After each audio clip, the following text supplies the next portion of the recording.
हरे कृष्णा। तो आज हम लोग तीसरे अध्याय के 37 नंबर श्लोक का तात्पर्य देखेंगे। एक बार श्लोक को गा लेते हैं। श्री भगवान उवाच काम एषा क्रोध एषा रजो गुणा समुद्भवः महाशनो महापाप्मा विद्धेनम् इह वैरिणम्। तो अर्जुन का प्रश्न ये था कि जीव ना चाहते हुए भी पाप कर लेता है, उसको पाप करने के लिए कौन प्रेरित करता है? ठीक है, तो भगवान उस उत्तर में देते हैं। 37 नंबर श्लोक। श्री भगवान उवाच, श्री भगवान ने कहा काम एषा क्रोध एषा, ये जो काम है, जो क्रोध है, रजो गुण समुद्भवः, रजोगुण के संपर्क से ये दोनों उद्भूत होते हैं। महाशनु, काम कैसा है? महाशनु, जितना आप उसको खाने को देंगे, जितना इसको आप भोग देंगे, उसकी भूख और बढ़ेगी। ठीक है, संतुष्ट हो जाना चाहिए फिर तो। भाई कोई भूखा है, इसका कुछ खाने को देंगे, बहुत खाने को देंगे, तो कभी ना कभी तो मानेगा ना। नहीं, महापाप, इसको कोई लज्जा कोई शर्म नहीं है कि आपको वो बुरे से बुरे कर्म में लगा के, पाप में बुरे से बुरे पाप कर्मों में लगा के आपको नरक में दुख भोगवाने के लिए ये काम रेडी रहता है। ये काम आपको नरक ले जाने के लिए बिल्कुल रेडी है। तो जीवात्मा दुख भोगे, इसको कोई फर्क नहीं पड़ता। ये बिल्कुल कह सकते हैं दरिद्र हृदय वाला है, तो कोई दया नहीं, महापाप में। ठीक, विधेनम इह वैरिणम, और हे अर्जुन ये जान लो कि इस संसार में तुम्हारा एकमात्र शत्रु हरे कृष्णा, इह मतलब इस जगत में तुम्हारा वैरी, तुम्हारा जो दुश्मन है, वो एकमात्र शत्रु जो तुम्हारा है वो सिर्फ काम है इस जगत में, और कोई नहीं। ठीक, अनुवाद। श्री भगवान ने कहा हे अर्जुन, इसका कारण रजोगुण के संपर्क से उत्पन्न काम है, जो बाद में क्रोध का रूप धारण करता है, और जो इस संसार का सर्वभक्षी पापी शत्रु है। ठीक है, कल देख लीजिए।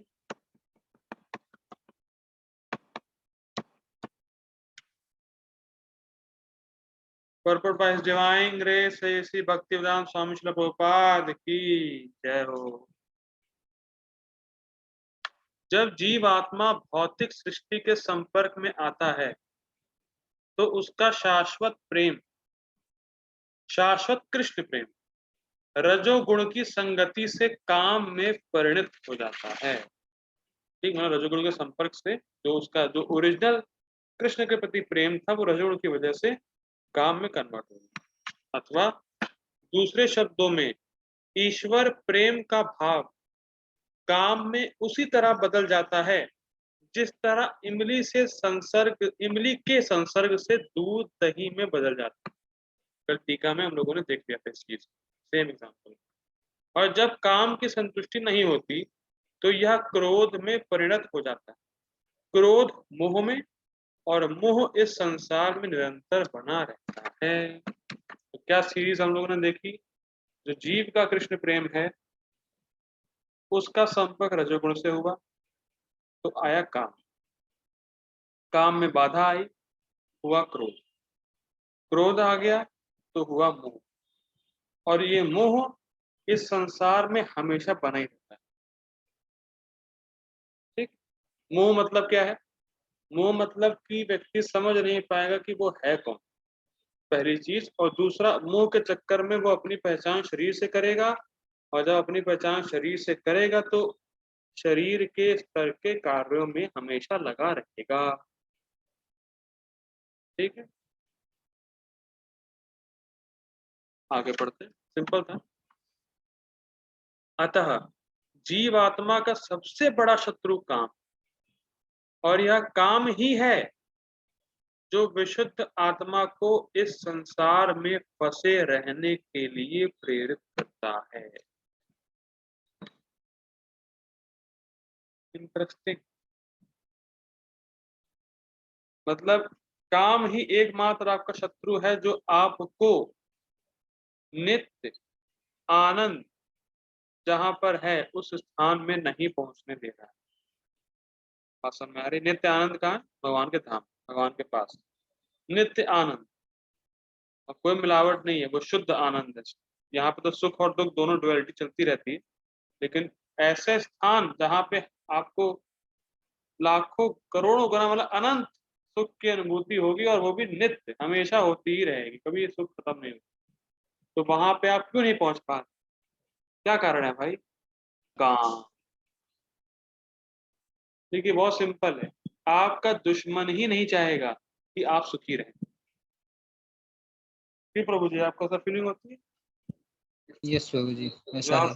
जो आपका दुश्मन है वो आप क्यों चाहेगा कि भाई खुश ये सुखी रहे? तो ऐसे शत्रु जो है, जो काम है, वो नहीं चाहता है कि जीवात्मा नित्य आनंद अनंत आनंद की अनुभूति का, इसीलिए वो उसको फंसाए रखता है।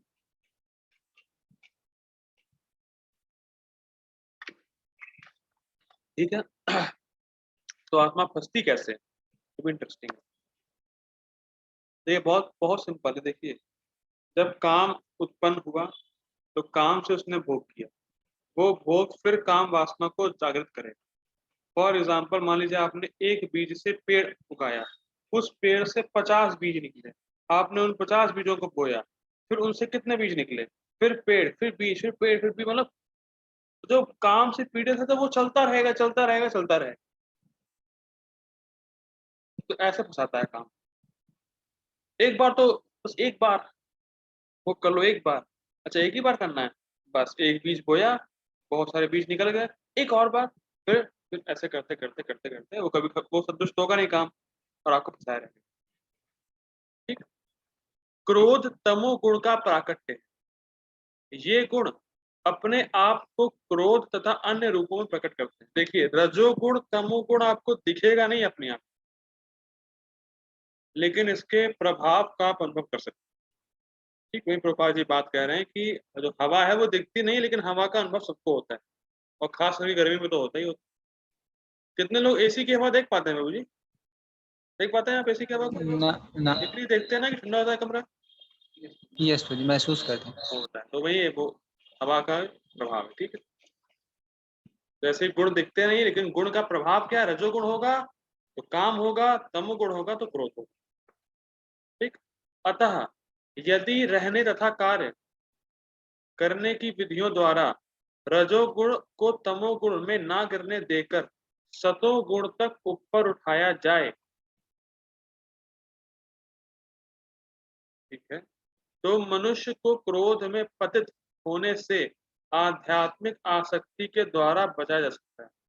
वही जो कल बात देखी थी कि रजोगुण अगर हराना है काम को तो सतोगुण में स्थित होना पड़ेगा, तो वही प्रभुपाद जी लिख रहे हैं। ठीक। अपने नित्य वर्धमान चिदानंद के लिए भगवान ने, ये बहुत इंटरेस्टिंग, ये बहुत इंटरेस्टिंग, अपने नित्य वर्धमान चिदानंद के लिए भगवान ने अपने आप को अनेक रूपों में विस्तार कर दिया, और जीवात्माएं उनके इस चिदानंद के ही अंश हैं।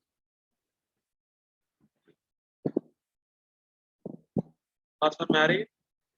बेसिकली पॉइंट क्या है कि जीव का भगवान के साथ एक प्रेममय संबंध है, और उस संबंध को एंजॉय करने के लिए भगवान ने अपने आप को नित्य नित्य नित्य नित्य अंशों के रूप में प्रकट किया, जो कि जीव।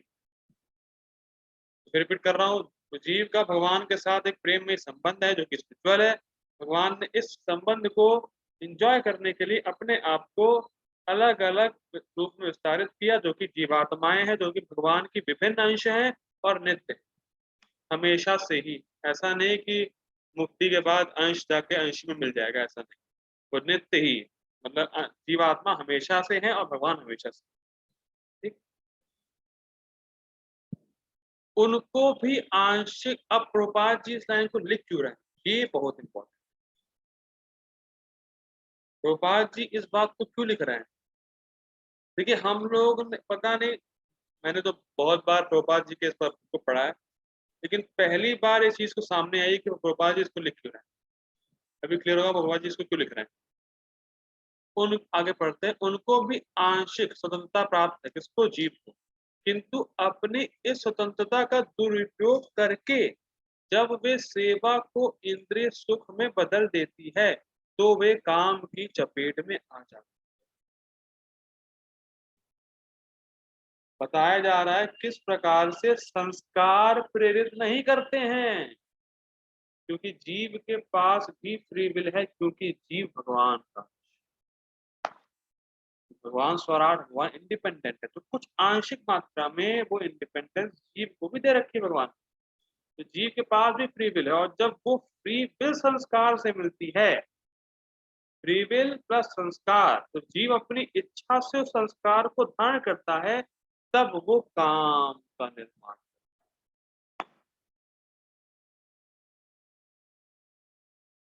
देखिए टीका पढ़ी तब ये बात समझ में आई, प्रभुपाद जी इसको क्यों लिख रहे हैं। पहले क्यों बताया कि जो जीव है वो कृष्ण का अंश है, तो क्योंकि ये बात समझाने के लिए कि संस्कार प्रेरित नहीं करते व्यक्ति को भोगों में, जीवात्मा की जो फ्री विल है, जब वो संस्कार से मिलती है तब काम बनता है।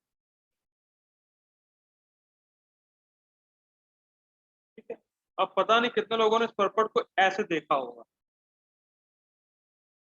लेकिन जो टीका पड़ेगा समझ में आएगा साफ साफ कि गोपाल जी क्यों लिख रहे हैं। ठीक है, भगवान ने इस सृष्टि की रचना जीवात्माओं के लिए इन काम पूर्ण रुचियों की पूर्ति हेतु सुविधा प्रदान करने के निमित्त की। ठीक है, जो भोग की इच्छा थी, भगवान ने भोग की इच्छा को फुलफिल करने के लिए जो वस्तुएं चाहिए, जो जिससे उसका शरीर चल सके, भगवान ने दी। और जब जीवात्माएं दीर्घ काल तक काम कर्मों में फंसे रहने के कारण पूर्णतया उब जाती, तो वे अपना वास्तविक स्वरूप जानने के लिए जिज्ञासा करने लगती है। ये क्लियर है सब। यही जिज्ञासा वेदांत सूत्र का प्रारंभ है, जिसमें यह कहा जाता है, अथा तो ब्रह्म जिज्ञासा, मनुष्य को परम तत्व की जिज्ञासा करनी चाहिए।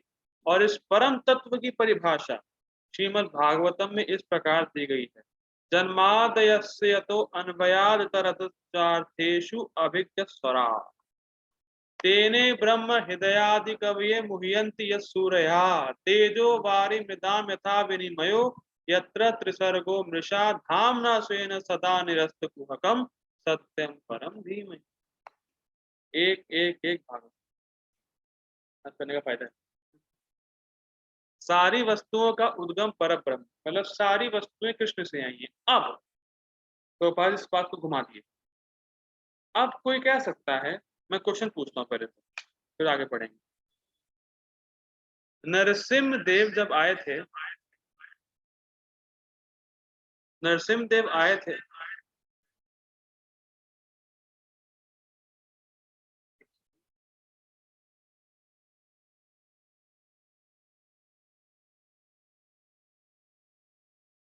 ओके हरे कृष्ण। मैं कह रहा था कि नरसिम्ह देव आए थे, तो उन्होंने हिरण्यकश्यपु को, तो हिरण्यकश्यपु जो पक्ष स्थल था, जो सीना था, उसको चीर दिया था। तो अब नरसिम्ह देव को भी क्रोध आता है। ओ, नरसिम्ह देव को क्रोध आता है, मतलब क्रोध कहाँ से आता है? काम से। अच्छा, काम कहाँ से आता है? रजोगुण से। अच्छा, तो भगवान तो माया में है। ये भैया आप समझ आ गए कि प्रभु जी क्या आंसर है? ये कह सकता है ना भाई, सिद्धांत क्या, भगवान क्या बता रहे हैं? क्रोध कैसे आता है? काम से। काम कैसे आता है? रजोगुण से। भगवान को भी क्रोध आया, तो मतलब भगवान भी हो। क्या उत्तर है? इस तरह से कभी सोचा नहीं होगा, लेकिन भगवान इस बात को रखा है कि भैया कुछ लोग कह सकते हैं। इंटरेस्टिंग। बताइए प्रभु जी क्या आंसर है? फिलहाल ऐसा तो है नहीं। अब उत्तर क्यों हाँ, नहीं है, तो तो बताना जी। अब यही तो बस नहीं पता, लेकिन ऐसा है नहीं, बस इतना पता है। इतने इतने पता होने से आप दूसरों को कन्विंस नहीं करा पाएंगे ना, बात ये। आपको पता है वो ठीक है, तो मुझे पता है कि आपको इतना तो पता ही होगा कि भगवान कोई माया में आते नहीं है, लेकिन लोग ऐसा बोल सकते हैं ना। अभी सिद्धांत आपके सामने है, हम लोगों ने सब चर्चा कर ली है, सिद्धांत आपके सामने है, तो फिर कैसे अगर भगवान माया में नहीं है, सिद्धांत गलत हो जाएगा, भगवान का ये वाला, भगवान बोल रहे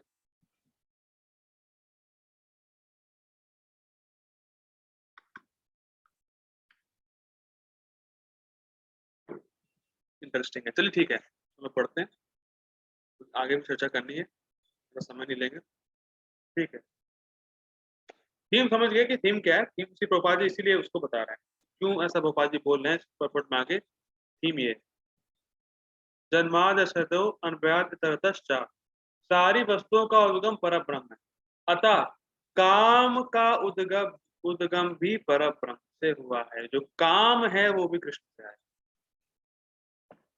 अरे प्रभु जी, काम कृष्ण से उत्पन्न हुआ है, ये क्या प्रभु जी बोल रहे हैं आप, ये क्या? ठीक है, समझिए इसको बहुत ध्यान से। काम कृष्ण से उत्पन्न हुआ है, तो पहली बात, काम आता कहाँ से? रजोगुण से। रजोगुण कहाँ से आया? माया से। तो भगवान की शक्ति है, तो भगवान से अलग नहीं है काम, समझ रहे हैं? भगवान से अलग नहीं है काम, लेकिन भगवान चाहते नहीं कि जीवात्माएं रजोगुण से प्रभावित हो, लेकिन जीवात्माएं भोग करना चाहती हैं, इसलिए माया को रजोगुण के प्रभाव में जीवात्मा में काम उत्पन्न करना पड़ता है।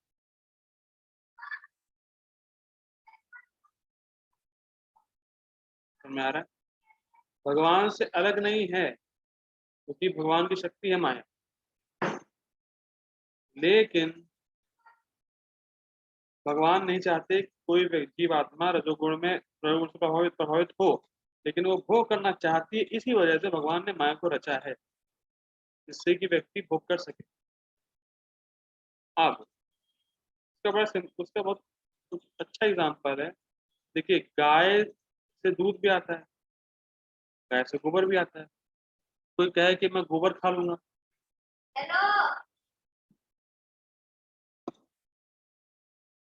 तो कैसे बोले, बोले अरे बोले कि बहुत मतलब,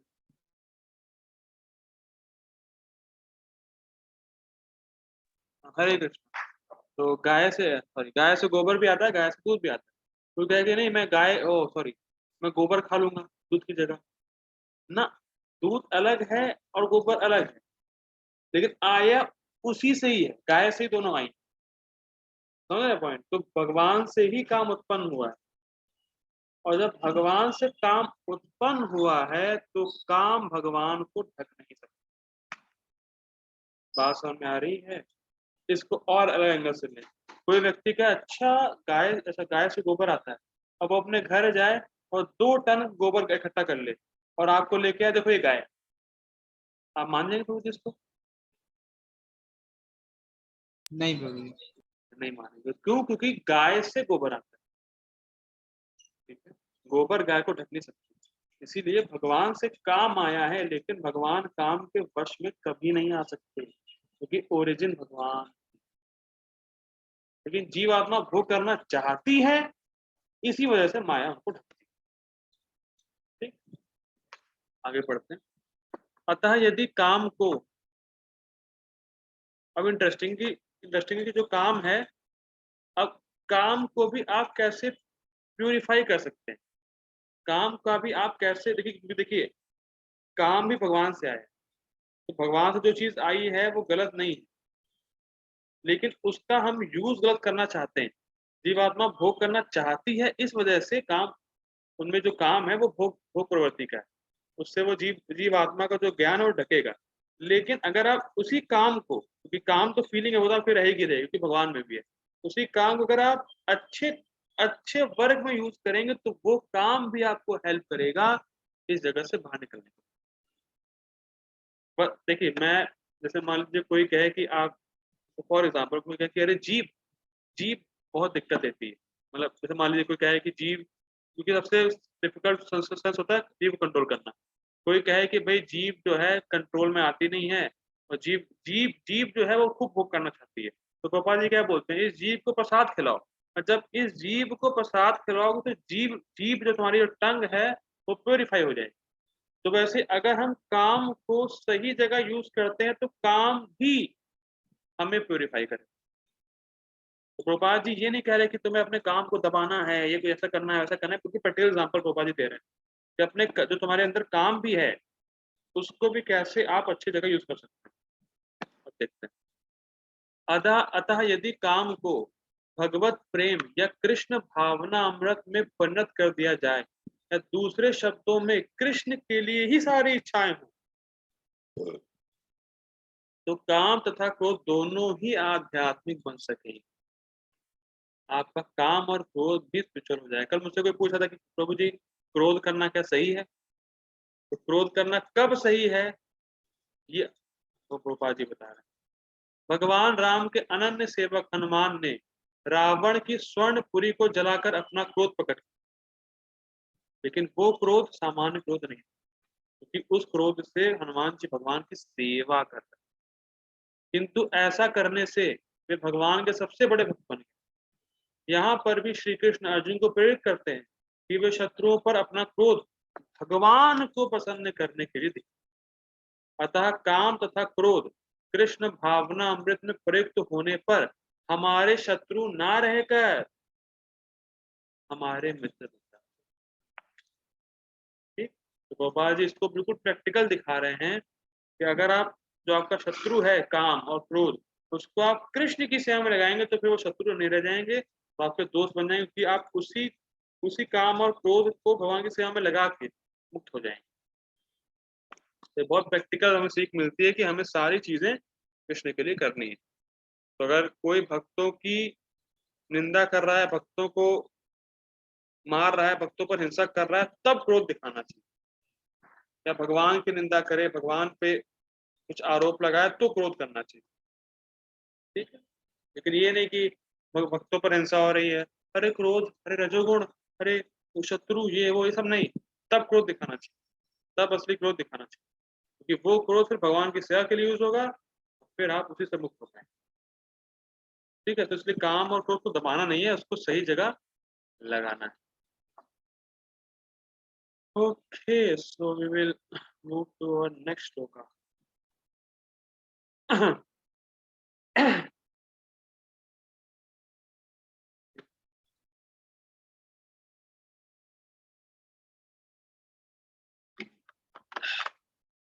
हम लोग ऐसा करते हैं, नेक्स्ट श्लोक के लिए नेक्स्ट वीडियो रखते हैं।